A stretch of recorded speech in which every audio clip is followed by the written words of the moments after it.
Some Chaos Space Marine news today. Games Workshop have unveiled some interesting new rules for each of the 6 Chaos Legions in the book.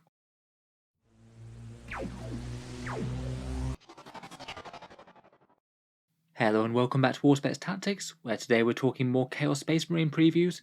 Games Workshop has been keeping the rules teasers coming. I can't help but think that the Chaos Codex really can't be all that long away now. We've got chapter approved and the Horus Heresy stuff on for pre-order this weekend, and I just can't imagine that Chaos stuff is going to be all that far behind it. My guess is that we'll hear an announcement sometime within the next 1 to 3 weeks. Today though, Warhammer community have shown off a few different rules from each of the different legions, so I thought we'd go through each of the legions in the book in turn, talk about their new rule, and also mention their leaked legion traits that came out in that big list of Chaos Leagues, which so far seems to be unerringly accurate. First up we have the Black Legion, and Games Workshop have chosen to officially confirm their legion trait, Black Crusaders, and it does fit in exactly with the leaked version.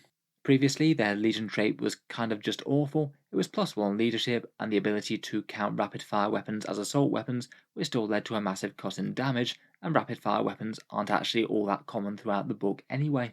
The leadership sometimes mattered, but not all that often, and the rapid-fire one was one that you never really wanted to use in ideal circumstances. Abaddon the Despoiler's back must have hurt from carrying the faction quite so much, but now it looks like the actual Black Crusaders will be somewhat dangerous and not just backing dancers to the awesome power that is Abaddon.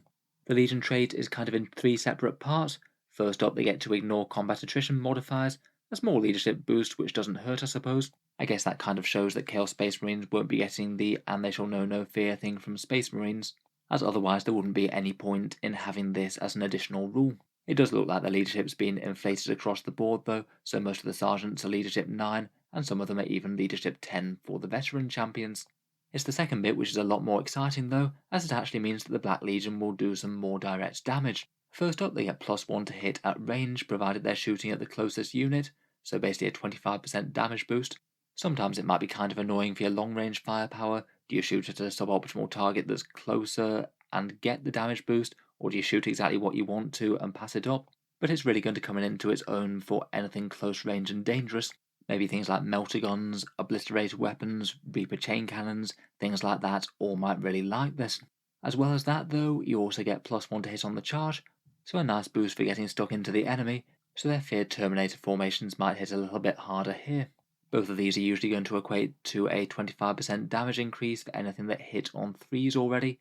Anything that hit on 4s will get even more of a relative buff, as jumping up to hit on 3s is a little bit better. Overall, I think it is pretty good that they're just legitimately a bit more scary. It seems like it could be nice overall for an infantry force, maybe avoid just about everything that hits on a 2+ naturally, so you have more chances to get the buff across the army.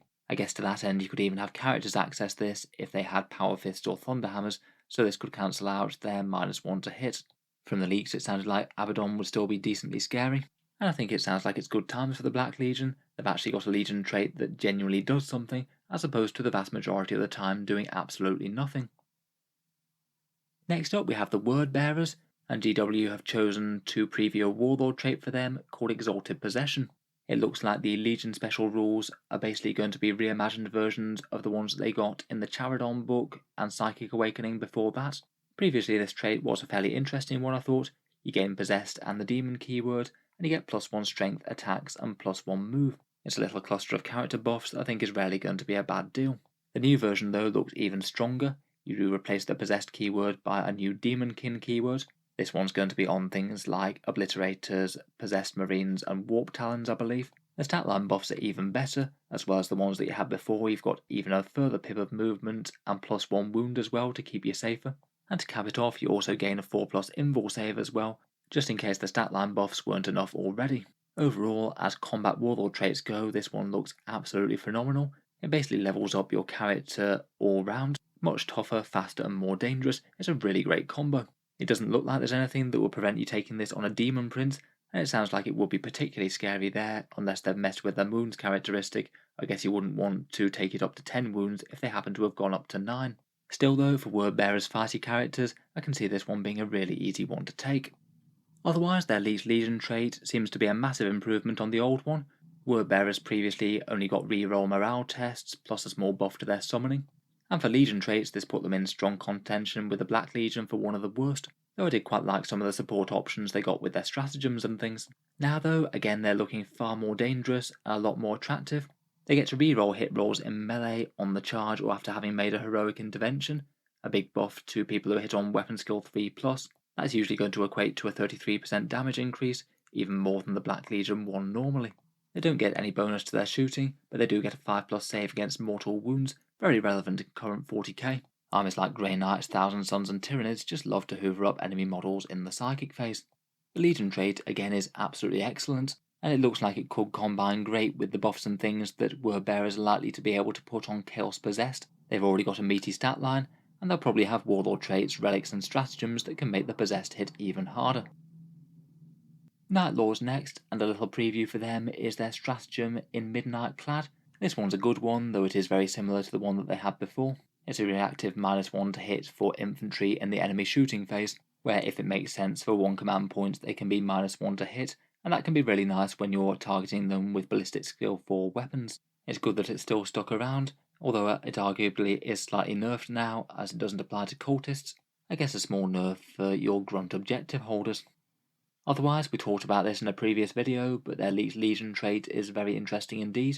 It was previously -1 leadership within 6 inches, which could stack with other copies of the same rule to a maximum of -3 leadership overall. As morale shenanigans went, it wasn't the worst I suppose, though again still not particularly exciting on its own.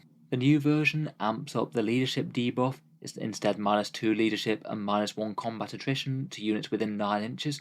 Seeing as you don't need to have multiple units nearby to get quite a significant morale debuff, and the range is even further, I think that this one's quite decent now, and it probably beats the old rule just literally on its own. You can't really rely on it against every army. Some armies are fearless, or have too high leadership, or are just going to have a ton of vehicles, but when it does matter it should add up to a few more casualties.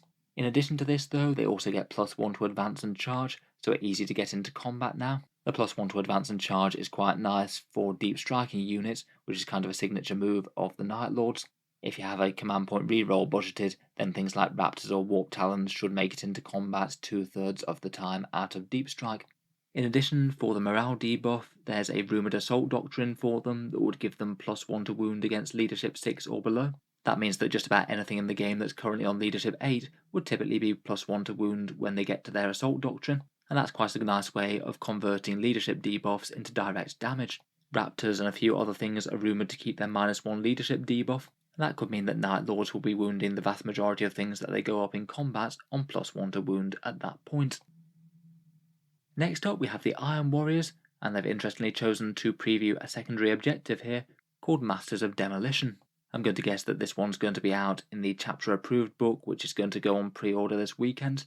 There will be secondaries for all those Chaos Legions in that, so my guess is that that will be there, and it will also be printed in the Chaos Codex as well. If you pick this one, then your opponent has to nominate some points for you to try and demolish throughout the game. They set up 3 objective markers, only 1 can be within 6 inches of their own drop zone, so 2 have to be somewhere in the midfield. The way that you destroy them is getting your infantry units to them, and then you do an action that's on the start of your movement phase to the end of your turn, and then the infantry unit destroys the objective and scores you 4 victory points. I think that this one sounds fairly easy to deny, because if the action starts at the start of your movement phase, it will mean that you'll already have had to survive a turn on the objective already, so your opponent would have the chance to kill you off it, or even just use a unit to move up and contest. Unless you're completely overrunning the enemy, it does seem a little bit hard to achieve. And if you want max points, you're going to need to take out the one in your opponent's lines, and that one will get you an extra 3 victory points. Seems a little tricky to me. I feel like at least most of the time other Shadow Ops ones are going to be easier. Otherwise, we've got their Legion trait. I'd say the old version was one of the better ones. Ignores cover comes up often enough, though re-rolling wound rolls against buildings certainly didn't. The new version does appear to be keeping Ignores cover in one way or another. It'd be interesting to see whether or not that's both light and dense, or just light. And the second bit of the rumoured Legion trait is interesting, as it says that you reduce AP-1 and AP-2 by 1. And this does feel like it would conflict with Armour of Contempt, or just go on top of it. I wonder if this trait might get tweaked due to Armour of Contempt existing. They might get some sort of treatment similar to the Salamanders, where they ignore wound rerolls against them. In any case though, ignoring cover across the whole army is still pretty handy, particularly with enemy Armour of Contempt on the field. Marines really do like their light cover right now. Moving on, we have the Duplicitous Alpha Legion. The relic that they've previewed is an updated version of the Hydra's Whale box set. I'd argue that this one has probably been nerfed overall. Previously, you had to nominate one battle round, and your opponent's stratagems would cost an extra CP on a 4+. It meant that if you thought your opponent was in for a heavy round of stratagems, maybe turn 2 for example, then you could pop this and maybe cost them 2 extra CP or something like that. Now though, after your opponent has used a stratagem, you use the relic, and every time they use that same stratagem again, it will cost 1 CP extra. You can't use it to affect the command point reroll, but anything else is fair game, including other core rulebook stratagems like counter-offensive. I guess this could potentially make one of the enemy's best stratagems into a much trickier pick, maybe something like Space Marine's transhuman physiology perhaps. But overall, I'd say it's a bit worse overall. If your opponent doesn't have a stratagem that they're likely to want to keep on using, then it's just not going to be all that worth it. And I can't help but think there's almost certainly going to be relics that get picked ahead of this one.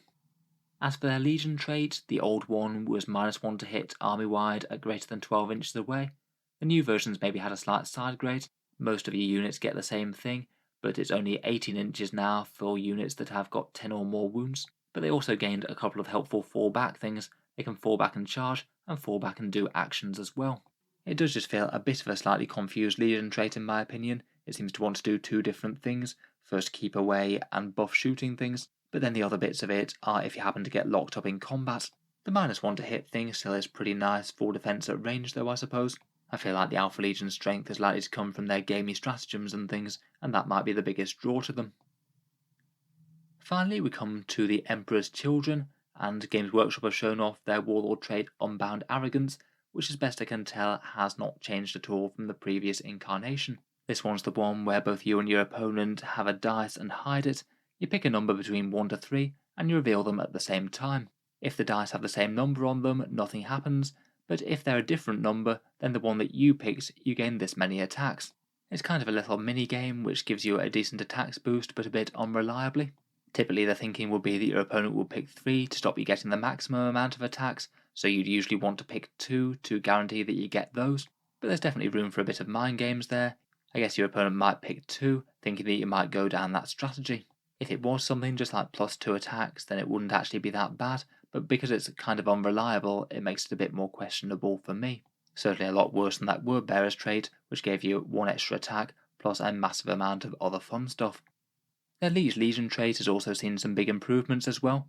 Previously, it was just fights first, which isn't bad, but not outstanding. Now with their Flawless Perfection, they ignore any negative modifiers to hit, very nice for dense cover and a bunch of enemy stratagems and units, and also 6s to wound both in range and melee get AP -1 better, usually a very small offensive buff, but if it basically applies to your entire army just about all the time, then it actually will add up to a fair few more wounds on the enemy over the game. It's particularly going to be helpful against anything that's got a high toughness value, so you're wounding on higher, or it's got a very high save, and it makes reducing the save that bit more meaningful. It'll certainly give standard bolters and combi bolters a bit more bite against most vehicles. Overall, if all these Legion traits do turn out to be accurate, then it's largely looking like good news for Chaos. Most of their Legion traits were pretty bad before, and now almost all of them feel like they've got some actually good effects in game. So anyway, let me know what you think of all these previewed rules. Aside from the ones that they've shown off, they did also confirm another couple of interesting things. First up, they basically said that Creations of Bile will be in the book. Perhaps we'll get a preview for them at some stage, but their rumoured trait is +1 strength and movement and fights on death in melee. Quite nice if you just want some ferocious Chaos Marines to get into the heart of the enemy. They confirmed that World Eaters wouldn't have their trait in the book. We've already seen them with that White Dwarf article. And from the leaks it does seem that we're still getting custom warbands and things, and Red Corsairs will have their own specific trait. In any case, interesting stuff overall. I'll certainly be keeping up with the Chaos news and rumours that we get, so if you'd like to see more like this, feel free to subscribe to Auspex Tactics. I'll be reviewing the codex in full once we get it. Finally, if you have been enjoying all the videos on the channel, I would just like to mention that Auspex Tactics does have a Patreon page, and you can find that down in the video description if you're interested. Channel patrons do get a fair few advantages, seeing certain videos early, regular votes to see what sort of things happen next on the channel, and automatic entry into the regular prize giveaways with a chance to win some really big model kits each month. If any of that sounds good to you, or you'd just like to help support, the link is down in the video description. In any case, a massive thank you for listening, and I'll hope to see you guys next time.